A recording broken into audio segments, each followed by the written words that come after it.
ketam yang perlu diajar berjalan betul. Setiausaha Agung DAP Anthony Loke memberi peringatan mana-mana wakil rakyat parti itu yang tidak mencapai prestasi seperti diharapkan akan diganti dengan muka baru.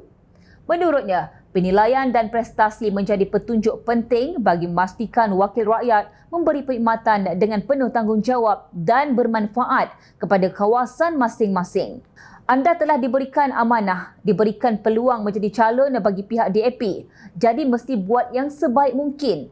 Jangan sesekali memalukan parti ini dengan tidak menunaikan tanggungjawab sebagai calon dan wakil rakyat. Kalau ada yang tidak menepati kehendak parti dan prestasi yang diharapkan, sudah tentu ramai lagi yang boleh menggantikan mereka, katanya. Beliau berkata demikian ketika berucap dalam Majlis Konvensyen DAP Perak kali ke-22 di Hotel Kinta Riverfront Ahad lalu. Anthony berkata DAP mempunyai ramai barisan pelapis yang berpotensi untuk diketengahkan sebagai pemimpin dan wakil rakyat di pelbagai peringkat sama ada kerajaan pusat, negeri maupun tempatan. Tambahnya, di Perak sahaja, selain wakil rakyat, pemimpin DAP mempunyai wakil di 99 ahli majlis pihak berkuasa tempatan PBT seluruh negeri dan lebih 100 orang mengisi jawatan ketua kampung. Setiap kali pilihan raya ada wakil rakyat yang hendak bersara ataupun mengundurkan diri. Jadi akan ada peluang kepada pelapis-pelapis ini menjadi calon. Jadi seluruh kepimpinan dan keahlian DAP di semua peringkat kerajaan mesti terus berusaha bertungkus lumus dan paling penting kita mesti mengingatkan diri untuk sentiasa berkhidmat kepada rakyat, katanya. Tidakkah kita terasa terkesima apabila pimpinan DAP yang sentiasa diratib sebagai kafir dan komunis berbicara tentang amanah kepada rakyat, khidmat terbaik dan tanggungjawab. Sedangkan kita yang kononnya menjunjung Islam menjadi wakil rakyat untuk tebalkan poket sendiri, beli kereta Mercedes, berebut menaikkan allowance dan menyakau bonus puluhan ribu ringgit. Sedangkan rakyat pula menderita minum air berkarat. Kemana perginya sifat amanah dan tanggungjawab kita sebagai umat Islam yang diajar Rasulullah sallallahu alaihi wasallam? Apa yang kita tahu hanya mengatur strategik siang malam untuk merampas kuasa sedangkan rakyat memerlukan pembelaan dan kesejahteraan. Ketika berucap pada Muktamar Dewan Ulama PAS Pusat DUPP ke-64 di IDCC baru-baru ini, Naib Presiden PAS Datuk Nik Muhammad Amar Nik Abdullah meminta PAS mengekalkan prestasi sebagai kerajaan di 4 negeri dalam usaha menjadi parti pilihan mentadbir negara ini pada masa depan di peringkat persekutuan. Katanya, akan sampai satu peringkat tiada parti yang mampu menjadi kerajaan pusat dan PAS yang akan menjadi pilihan. Dalam tempoh 5 tahun ini merupakan satu tempoh yang penting. Kita sudah menang 4 negeri dan kita berjaya menafikan majoriti 2/3 di Selangor.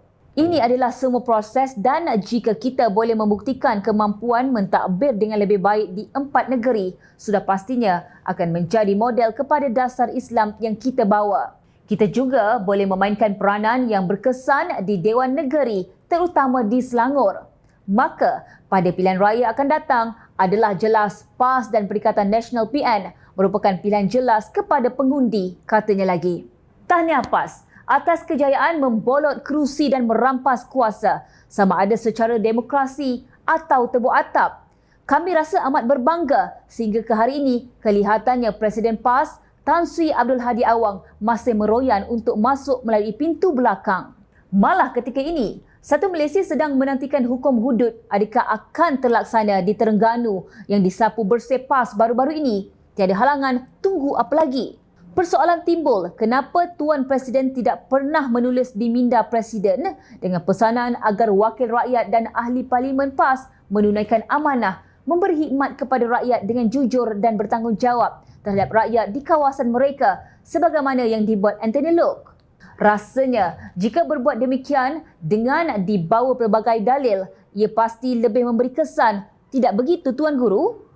Ini kerana apa yang rakyat saksikan adalah sebaliknya. Kebanyakan wakil rakyat PAS hanya tahu goyang kaki, buat fitnah, mengadu domba dan tidak mempedulikan nasib rakyat terutamanya di negeri yang pernah diperintah PAS.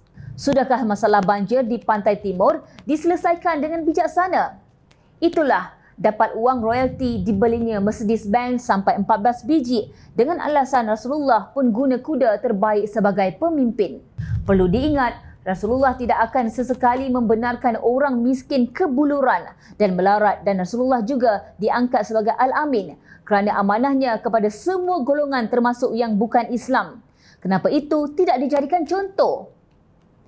Mudahnya beginilah. Bagaimana mungkin nak dinasihatkan para wakil rakyat PAS menjaga prestasi amanah dan integriti kalau presidennya pun makan gaji buta 33 bulan dan goyang kaki? Tak kalah ketam nak mengajar anak berjalan betul. Ingat, rakyat sentiasa memerhati.